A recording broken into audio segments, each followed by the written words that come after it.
his mind was under control of others' hands. Here again is a play of words with a deep meaning. If your mind is leading you to liberation, your mind is in your hand. It is helping you to attain liberation.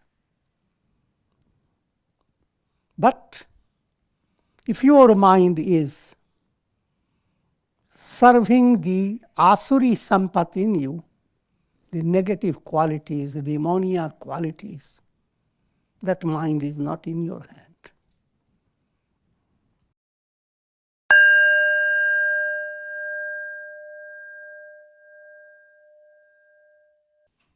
Om Nilambujasyamalakomalangam Sita Samaropita Vāmabhagam Pāṇau Maha Sayakacharu Chapam Namami Rāmam Raghuvanshanatham. Adorations to Lord Rāma, whose complexion is like a blue lotus.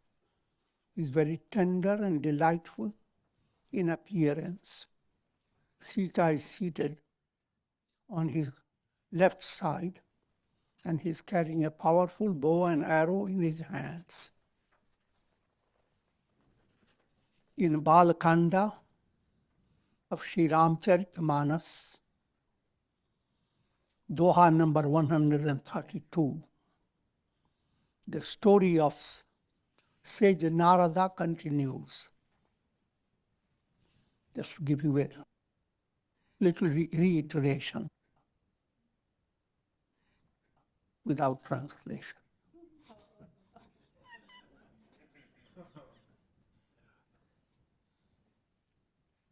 Nārada practiced intense austerity, and Indra became jealous or afraid that Nārada was going to claim Indrahood and drive Indra out of his post in post haste. He sent Kāma to disturb his meditation. And Kāma, Cupid god, with all his force, was unable to disturb Nārada. Finally, he fell down at his feet, seeking forgiveness. And Nārada suddenly developed a very profound, generous heart. He says, "You are forgiven, forget about all this." But he himself couldn't forget about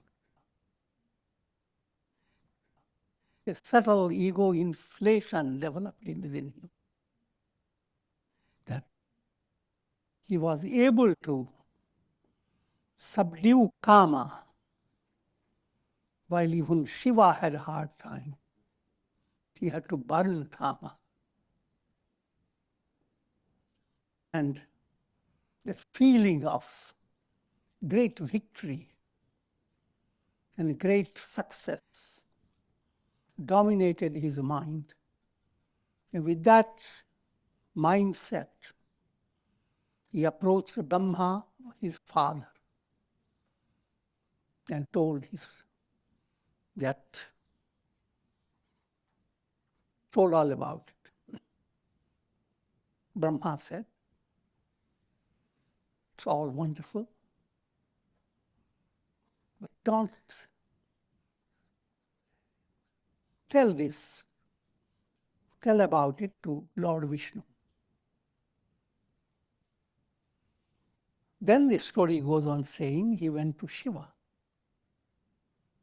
and he did the same thing.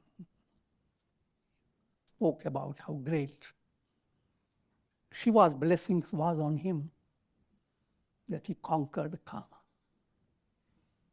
I may be also spicing this story, so stories are meant to be spiced.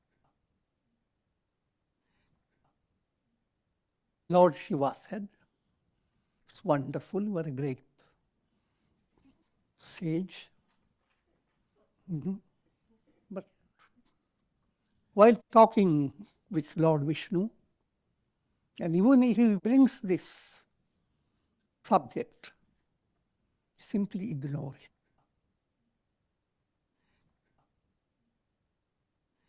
He goes to Lord Viśṇu, and whether Viśṇu initiated the subject or not, he spilled out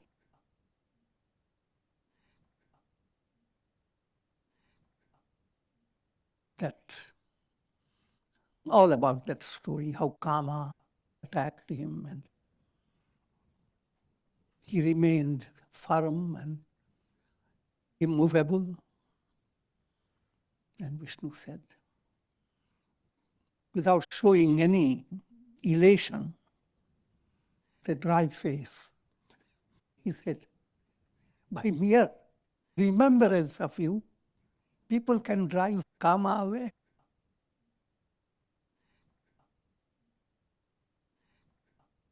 And then Lord Viśṇu, having noticed that he has developed a terrible ego,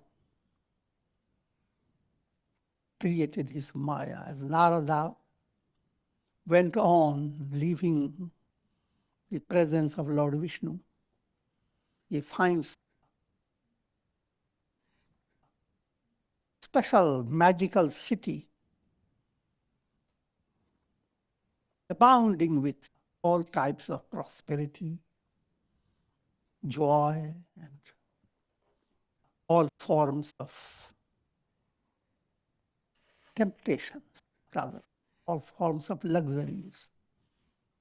There he comes to meet the king. King's name is Nidhi. And also he learns that his daughter, known as Viśvāmohini, is going to choose a husband. But prior to this, the king presents his daughter to Nārada for Narada's blessings. Nārada, with all his mystical insight, realizes, seeing that Viśvāmohini, that whoever marries her will be the greatest in the whole universe. So far, that was what was emanating from his heart, that I have done the greatest. Now this will become a supplement to that feeling. You have already defeated Kāma. Now to marry this magical princess, that will complete his success. However, he doesn't say all this to the king. He simply says that she is very fortunate and lots of blessings shower on her, and that his blessings are also showering on her. But when we went ahead, his mind was completely enchanted by Viśvāmohini. And all that he thinks, how can I marry her? When he looked at his body, veins jutting out, nothing beautiful about it. From his toes to his arms, neither his face. How can that princess marry me if I present myself in this form? But Lord Viśṇu is my best friend. I will borrow his personality, just like you borrow coats, dresses as marriage type, and then you give it away. I'm joking. Now we are at this stage in 132. Jahi vidhi hoyi param Nārada sunahu tumhār soyi ham ānatu chanan mrisha hamar. O Nārada, I will do what is best for you. Nothing else.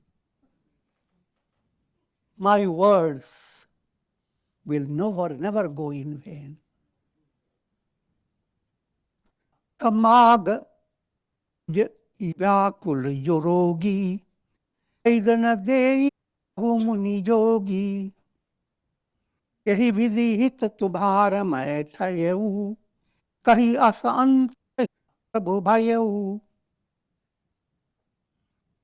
Great yogi, O great sage, I have rendered good to you. Just talk, render to a patient. If a patient wants something that is harmful for him, the doctor will not give, no matter how friendly he may be. I have done for you what is best for you. Narada looked at his body, it's all divine. Kahi as antarahita prabhu bhayau. And then suddenly Lord Viśṇu disappeared. Now, I'm giving you a little more details about the Sanskrit word Antardhyāna. In Hindi language, Antarahit. Put it in a little different way. It means Antarahit. Ant means God who is without end.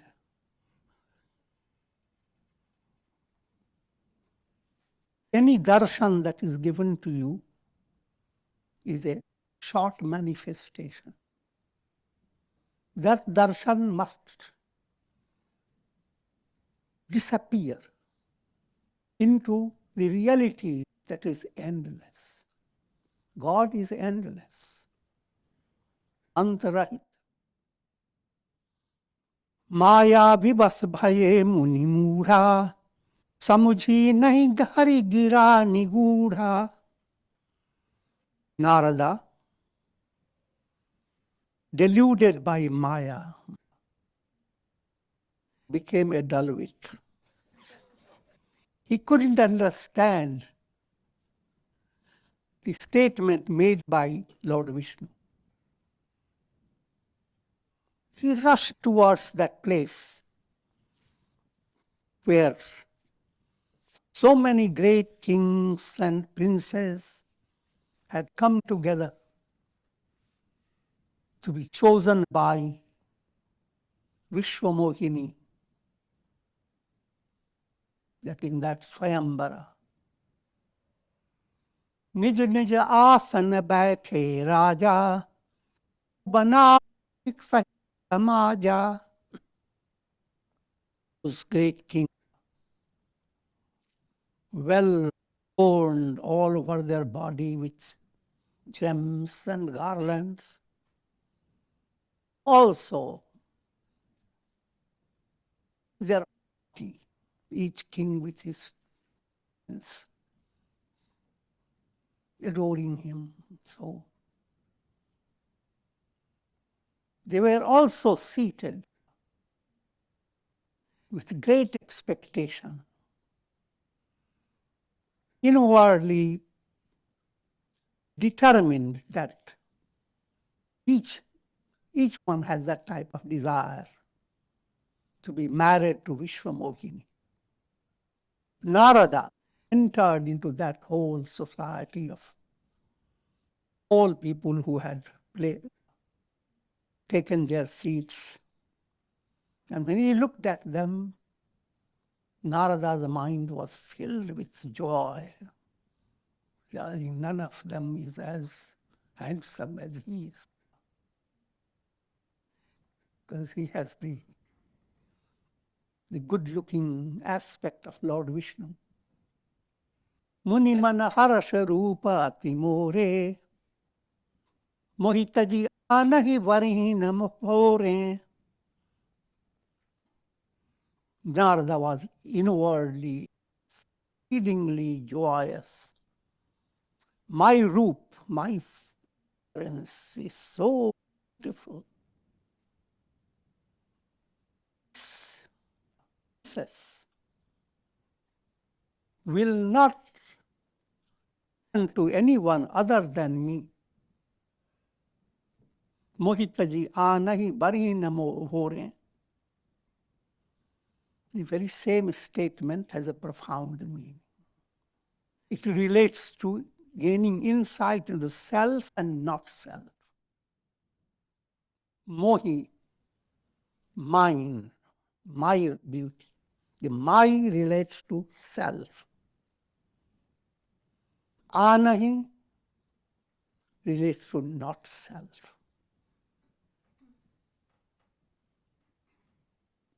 And that's the reality of Viveka-buddhi. That princess is intuitive knowledge, Viveka-buddhi. She will marry the self and will not marry the not self. That's the reality about her. So far, Narada is correct. Nidhana Jaya. But God, the ocean of compassion, invested on Narada such ugliness that cannot be described.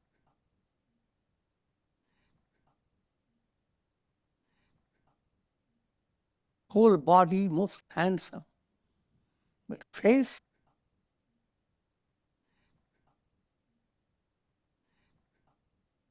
when two things mix with contrast, it becomes awful.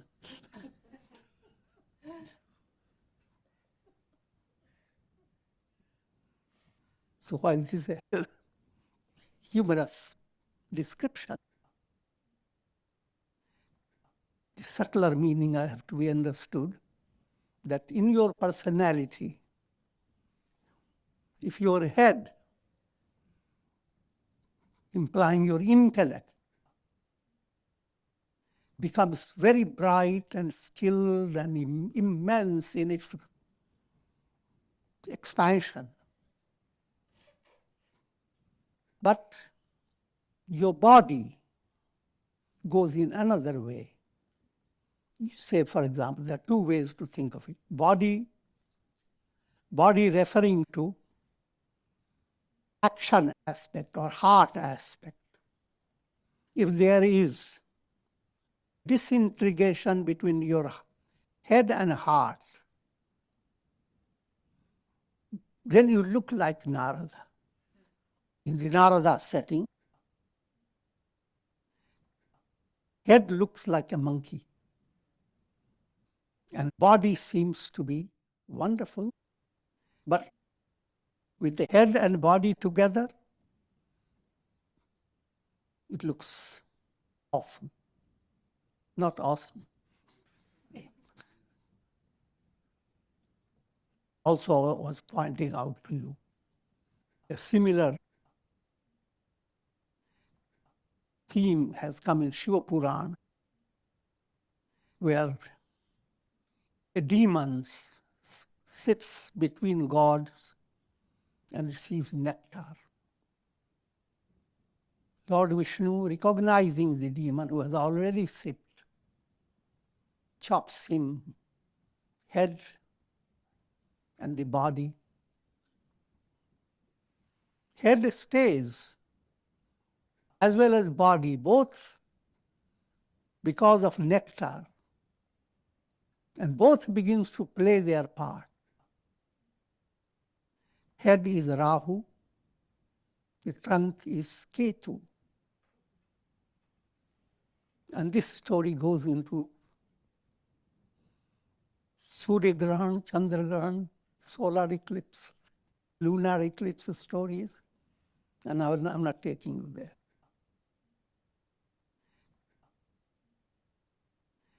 But the simple meaning behind it, when you look at society, we're looking at Rahus and Ketus. Open the door of a big business quarter. All people working hard with computers, they're all head. Look at people working in farms and all that. They're all bodies, trunks. They don't think. I'm giving a general picture. That doesn't mean that good people don't exist. It's a broad picture of keeping your personality disintegrated, developing a lot of good knowledge, but not putting it in practice, or developing no knowledge or little knowledge, and keeping yourself busy trying to do something. That's what leads to terrorism. Not having deep understanding, but with the body and with your hands, you want to accomplish something very great. So let's turn away from that direction. Here, as Nārada comes into that great assembly, all, again, this is Māyā, all people are not seeing him in that form of monkey, etc.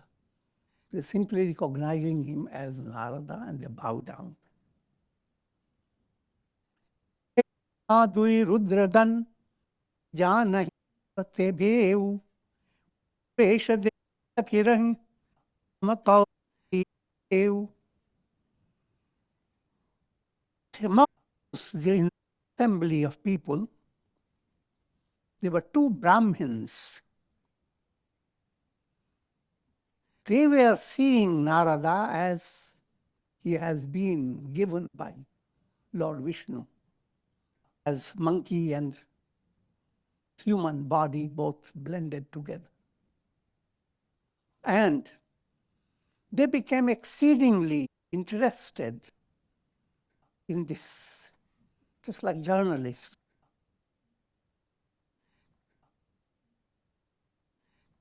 They sat close range with Nārada, all saying, let's see what's happening. Again, directing your attention to deeper meaning. These Śiva-Gaṇas are symbolic of Jaya and Vijaya. Two types of success. When you succeed without attaining enlightenment, succeed in the world of relativity. It's called Jaya. It's not absolute victory, but you gain the heavenly type of enjoyment led by your good karmas.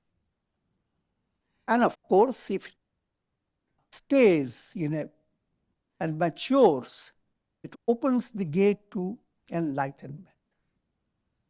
But that state of enlightenment is Vijaya, absolute victory. Little victory when you turn to a sattvic style of life. Absolute victory when you attain liberation. These two principles are these two ganas of Lord Shiva, two attendants of Lord Shiva. Karahi kuti Nāradahi sunai, Niki din hari sundaratai. And they are talking between themselves in a way that Nārada hears what they are talking about. Because always great men go there anywhere, They're interested in knowing what people are talking about. Are they talking about my glory? Are they whispering against me? And what they were talking about? Niki Dina Hari Sundar Tai. How wonderful Lord Viśṇu has given. What a wondrous beauty to this personality. Riji Raja Kumari Chabi Dehi Dekhi. When the princess sees him, she will become completely charmed by him. Inahi Barihi Harijani Bisheki. Knowing him to be Hari, she will indeed choose him. But the Tulsi Ramayana is a highly literary work. Hari word is a pun. It relates also to monkey. In different contexts. In most contexts, Hari is Viśṇu. But in another context, the same word Hari, just like well. Your well is a wonderful word. But if you are in the well, you are in big trouble.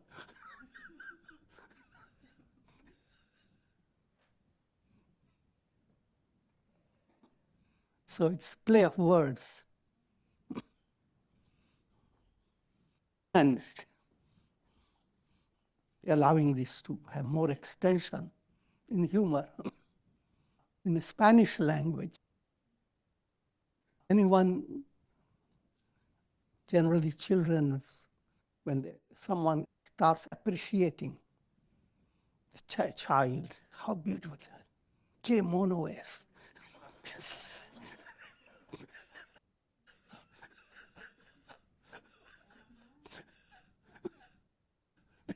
Mono implies the monkey.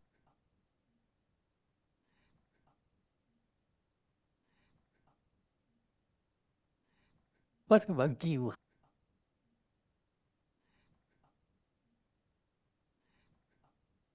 Muni moha man hath paraye, hasahi sambhogana ati sachupaye, jadapi sunahi muni atapati bani, samujina parai buddhi brahmasani. The mind of Narada was deluded. His mind was not in his own hands. His mind was under control of others' hands. Here again is a play of words with a deep meaning. If your mind is leading you to liberation, your mind is in your hand. It is helping you to attain liberation. But if your mind is serving the āsurī sampat in you, the negative qualities, the demoniac qualities, that mind is not in your hand.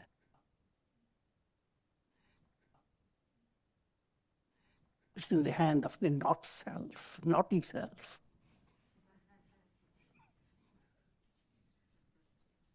Kahuna lakha sucharita vishekha, so sarup nirpakanya dekha.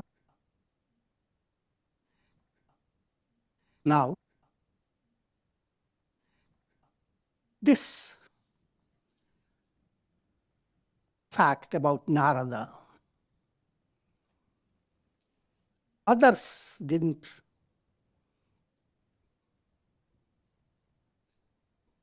Others were not in any way affected, because I have already said this, because of the Māyā.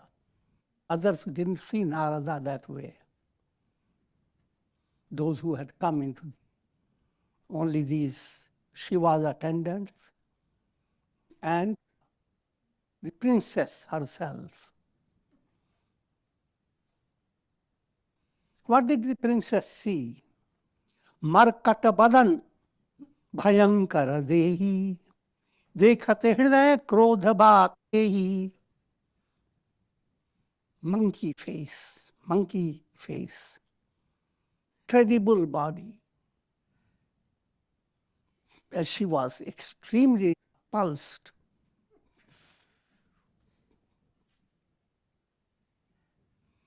In the storyline, that's the story. The actual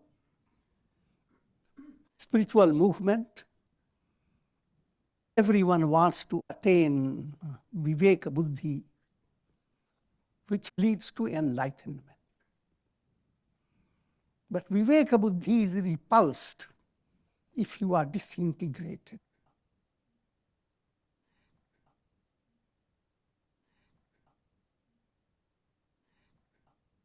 Sakhi sangalaya kumari tab. And then Viveka-buddhi always has many friends around her. They are all Daivi sampat, divine qualities. Sakhi sangalaya kumari tab chali janu majraj maral. Dekhat pirai mahip sab karasaroja jayamal. And just as a royal swan moves along with so many of her friends, holding the garland in her hand, looking at all those different kings. Jehi dishin paithe Nārada phuli, so dishite hi na biloki bhuli. But the direction where Nārada was seated with swollen head, in that direction she would not turn even by mistake. Puni puni muni ukasahi akulani, dekhi dasahara gana musekani. Again and again, the sage behaves like he's struggling on his seat, putting one side like that, one side like that. Chatpat, shaking. In another type of version, Nārada gets up, goes towards where he can be in full sight of her. The moment he does, she turns away. All these big philosophical teachings have come into great drama. And those Śiva-Gaṇas, those two divine journalists, I'm jokingly saying, they were quite entertained. They're laughing and smiling, choking with joy. Muni ati vikala mohan mati nati manig. Now, let me go back. Dari patan gayo ala harihat me levu jaya mala. Lord Viśvāmohini, appearing like a great king, suddenly appears. And Viśvāmohini places that Jayamala garland on his neck. Dulhini lai gaye lachini vasa, nip samaja sab bhajau nirasa.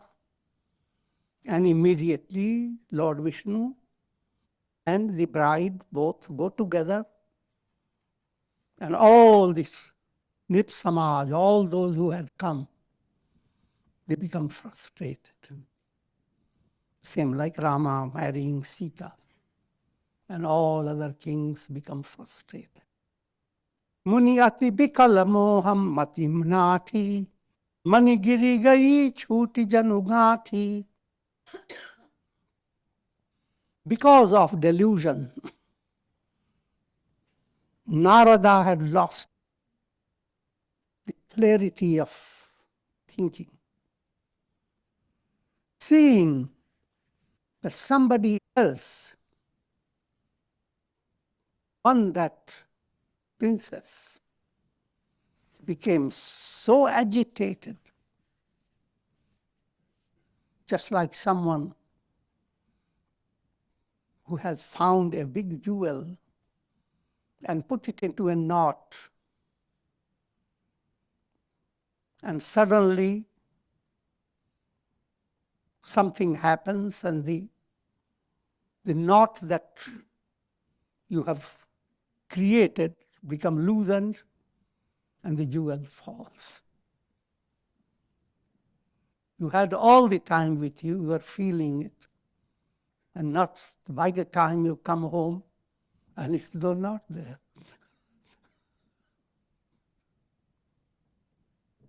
The subtler suggestion behind it.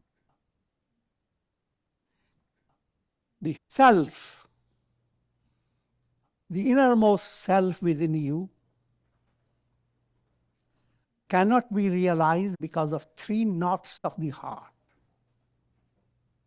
Avidya, Kāma, Karma. Karmic knot means you are knotted with your physical personality. I am the body. Next type of knot, knotted with your subtle desire, Kāma.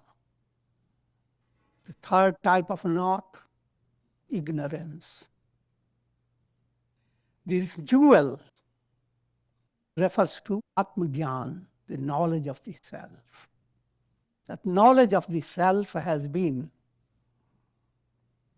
bound,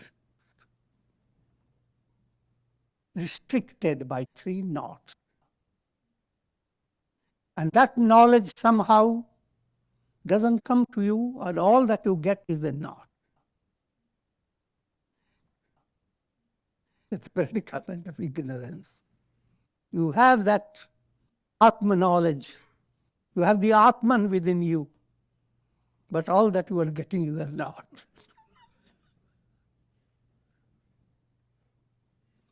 Seeing Narada in this state, those Ganas smiled, said, "Oh Narada, why don't you see your face in a mirror? As kahi do bhage bhain bhari, vadanadi muni vari nihari." Having said those, they ran. And the sage put his face near a clear water, a pool. Viśvāmohini krodha ati bādhā. What he saw was love, more distorted.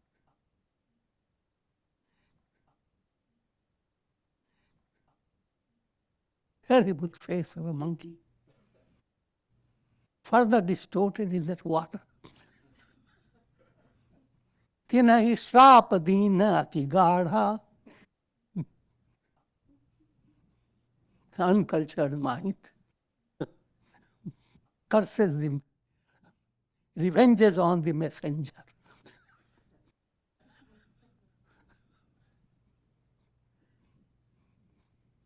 Your cell phone brought you a big bad news. You breathed.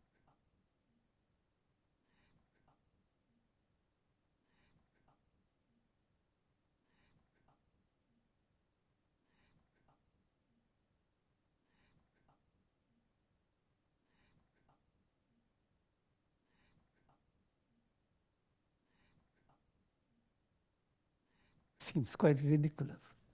But that's what anger does. Narada pronounced curse. Unachara jaya api do hamahi Lehu Bahuri Muni. Oh, have you demons, wicked, sinful, all the laughter that you have been enjoying because of me, now enjoy the fruit. Again Narada meant, Kunijala Diksha Rupa Nija Pava, Tadapi Hridaya Santoshanava. Again he looked into the water. By that time, his real form appeared in the water. But Narada was not pleased. Farakata adhar kopa manamahi. His lips were vibrating. His mind was filled with anger. And with the idea of meeting Viśṇu, he went with fast steps. Dehaun shrap ki mari mari haun jai, jagat mori upahasa karai. And internally he was thinking, I will curse that Viśṇu, or I will sacrifice my life. He made me ridiculous in the eyes of the world. And to make things easy for him, Bichahi pantha mile danujari, sangrama soy Rajakumari. That Bhagwan Hari, the destroyer of demons, met him as he was proceeding towards Lord Viśṇu. And Lord Viśṇu appears. And with him was Lakshmi Devi, as well as that princess. This is Leela aspect. Both of them are one and the same, Lakshmi and the princess. And even Lakshmi and princess are nothing but Māyā Shakti of Lord Viśṇu. Bole madhur bachana sur sāñi, muni kaha chale vikal ki nāñi. Lord Viśṇu, in a very sweet and soft voice, he said, "O sage, why are you in such distress? Where are you going? Sunat bachana upaja ati krodha, Māyā basna raha manabodha." Hearing these soft words,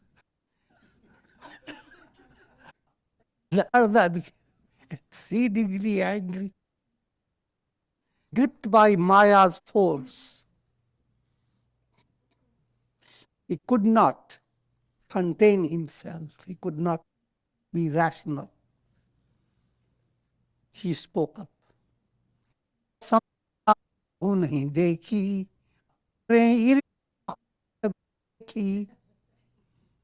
you, Lord Viśṇu, cannot bear with prosperity of others. You are filled with jealousy and conceit.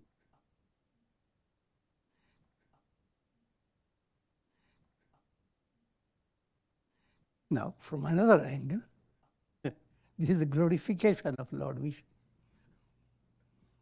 Parasampada, the wealth of the not self.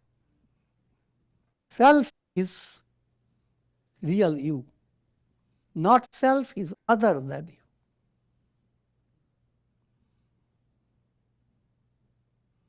And if you are following the path guided by God, God will not let you fall for the wealth of the not self. God will not allow you to fall for āsurī sampat, demoniac qualities. Put it in another way. All that you attain in the world of relativity, the world of triad, is parasampada, is not yours. All the wealth of the world is not yours. Tena tyaktena bhunjita. Therefore, you must renounce all these and enjoy. Īśvāvasyamidam sarvam. God is this reality permeating all. Matata sindhurudrahiva orayahu. Suranna preri vishapana karayahu. When ocean was being churned, you made Lord Shiva mad.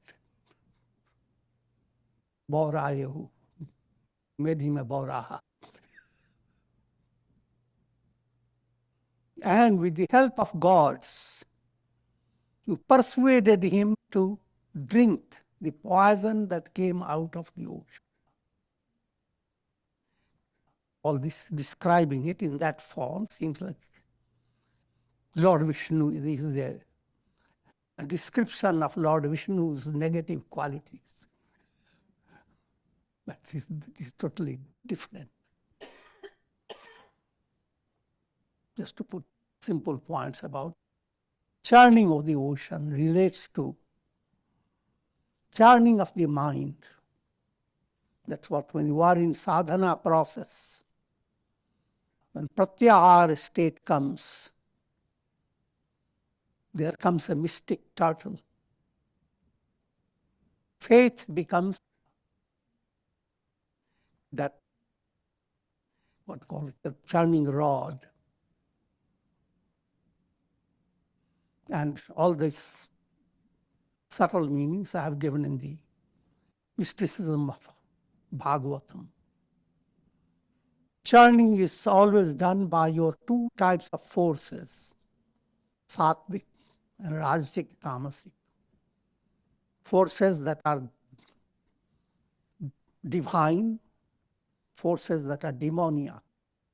But both forces are involved in performing the churning, the meditative process.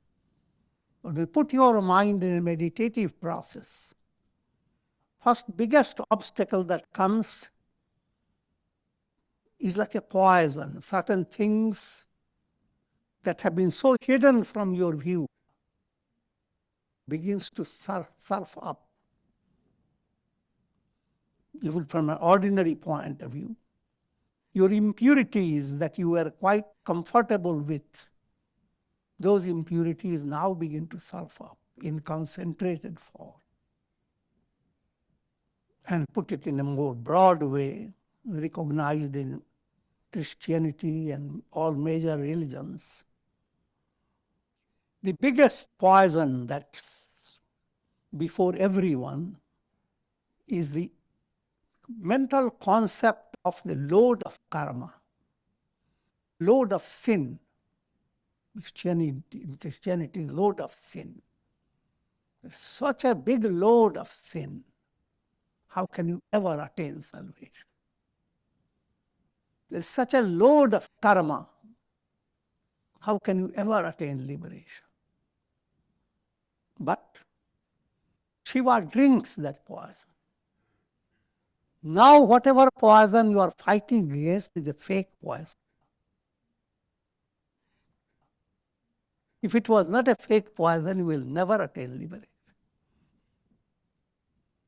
Similarly, in Christianity, if you have surrendered to God, your sins are already being washed away. Because that's why He already allowed Himself to be crucified, to wash away the sins of all. Likewise, Shiva drank the poison. asura sura Viśvāmohini. And in that churning process, all the demons who worked hard, they were given by Lord Viśṇu, they are tricked. They were given sura, not sur. Sura is wine, alcoholic drinks. Then you have another type of meaning. Sur and sura. Sur, those who know music, they talk about sur, keeping perfect blend, perfect harmony, perfect melody. Sur, out of that melody, lot of donkey voice, cranky frogs. That asura aspect is described as asura sura Viśvāmohini, and poison was given to Shiva. Apurama manichar, and for himself, Lord Viśṇu, he got Lakshmi Devi.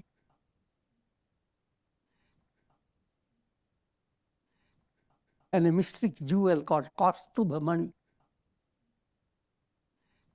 Swaratha sadhak kutilatum sada kapata vyavahar. You are the most selfish person. Because he is the only self. And all this vyavahar jagat is kapat. All this Māyā is not real. Deceitful. And Narada has not exhausted that. It will continue. Om Purnamadaha Purnamidam Purnat Purnamudachyate Purnasya Purnamadaya Purnamevavasishyate. Om Shanti Shanti Shanti.